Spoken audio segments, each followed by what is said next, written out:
Aš buvau pažemintas, suglumintas, pajuoktas, paliktas likimo valiai, išvarytas, neturėdamas kur eit ir netgi mirt.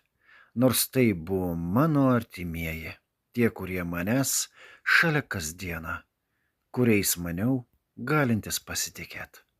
Deja, aš klydau ir per mažai žiūrėjau tiesai į akis, kad tai, kas prieš mano akis stovi, vien priešai vagys ir melagiai. Nuo jų aš noriu būti kuo toliau, kad mano akys daugiau jų neregėtų, kad negirdėtų jų kalbančių balsų, kad širdis daugiau nejaustų baimės būti nužudytam.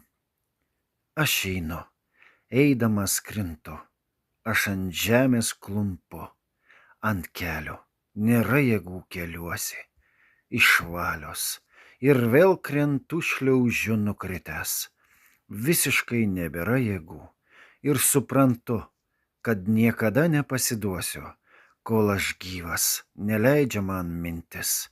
Ta mintis išvysti taip klupinčius ir šliaužiančius, meldžiančius mano pasigailėjimą, mano priešus, kuriuos aš ir noriu nugalėti.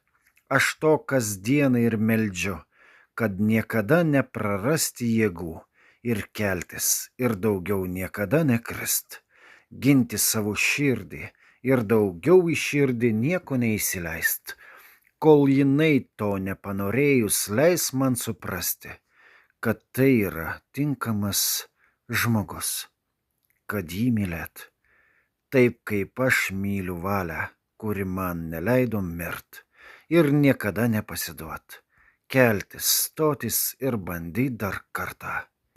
Marius Poliakovas.